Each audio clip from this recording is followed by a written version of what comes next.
काली पत्नी की कहानी। अरे रानी तुम सांवली, ऊपर से ये काली साड़ी, ओ अच्छा दिखेगी क्या तुम्हारे ऊपर? पहले ही तुम्हारे रंग को देखकर लोग ताना मारते हैं। पूरब रानी को बोला, देखो न पूरब, मैं बोलती तो कहती, सास बोलती रहती है, हमेशा ऐसा लगता है जैसे कोई को काला टीका लगाया हो। पति और सास का बोलना सुनकर जरा उदास हो गई। वो काली नहीं थी, कृष्ण वर्णीय और रानी नाक नक्शे में अच्छी थी, पर पति और सास कलर को लेकर रानी को हमेशा ताना मारते थे। क्या करेगा वो भी, वहाँ गोरा और रानी कृष्ण वर्णीय। लोगों का क्या, वो तो नाम रखने में पीएचडी होते हैं। ब्लैक और व्हाइट जोड़ी बोलते थे दोनों को। पूरब का मन वैसे साफ था, रानी को अगर कोई कलर को लेकर बोलता तो उसे जरा भी अच्छा नहीं लगता था, इसलिए वह भी थोड़ा बहुत बोल देता था ताकि वह जिद न करे। लेकिन जब वह बोलता था तो उसे इस बात का पछतावा होता था। उसकी माँ घर में हमेशा कड़वाहट रखती थी, आज भी वैसे ही हुआ। घर में उत्सव के माहौल में सुबह जब सास ने रानी से बात की तो वो थोड़ी घबराई हुई थी। उसका चेहरा भी शांत था। पूरब वास्तव में खुद पर शर्मिंदा था।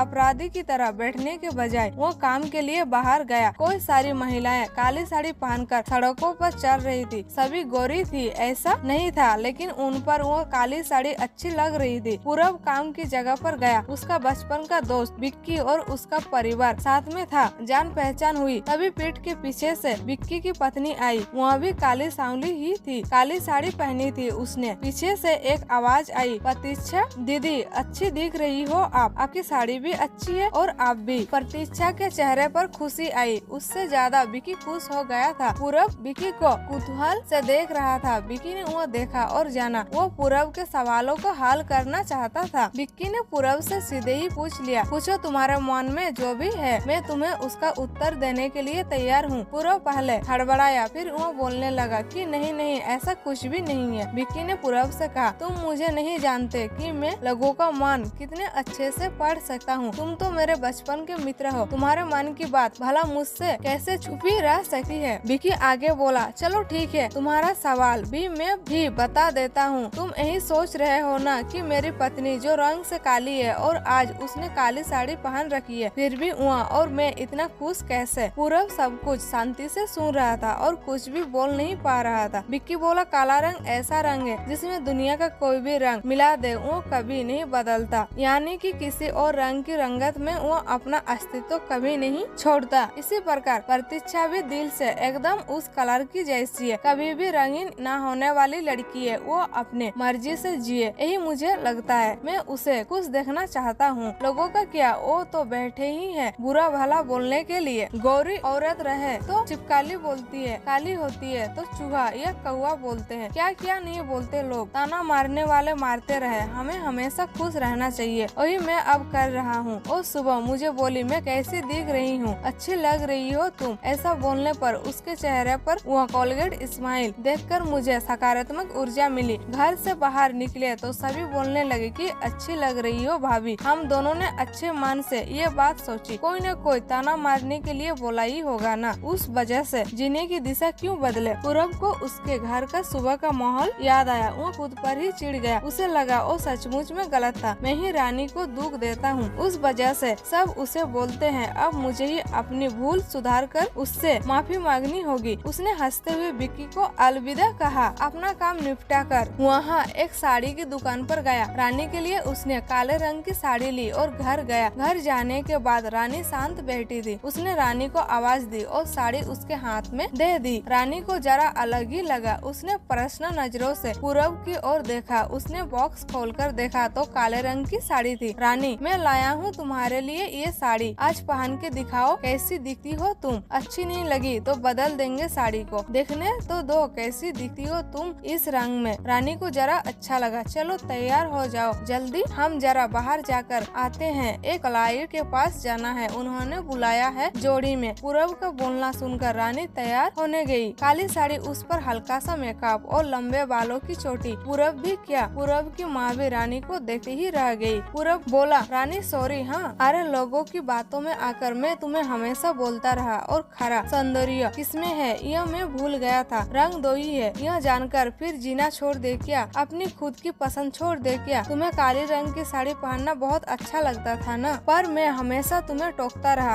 अब मुझे समझ में आया, किसी भी रंग में रंगते जियोते वक्त मन साफ हो तो खूबसूरती निखरती है। तुम चाहती हो वैसे ही जियो, मैं कभी भी तुम्हें नहीं बोलूँगा। और हाँ, सचमुच सुंदर दिखती हो तुम, तुम्हारे रंग पर अच्छा खिलता है ये काला रंग। रानी के चेहरे की लाली और भी ज्यादा बढ़ गई थी। यह बात सुनकर शर्माकर वो पूरब को बोली, क्या आप भी? पूरब ने रानी का मुस्कुराता हुआ चेहरा देखा और उसके बदले हुए विचारों से पूरब खुश हुआ। मन ही मन में पूरब ने विक्की को धन्यवाद किया, क्योंकि यह परिवर्तन विक्की के शब्दों द्वारा हुआ था। सीख, खूबसूरत दिखने के लिए खूबसूरत दिखाना जरूरी नहीं है, बल्कि खूबसूरत सोच होना जरूरी है। इंसान का अगर मन सुंदर है तो इससे कोई फर्क नहीं पड़ता कि वह किस रंग का हो।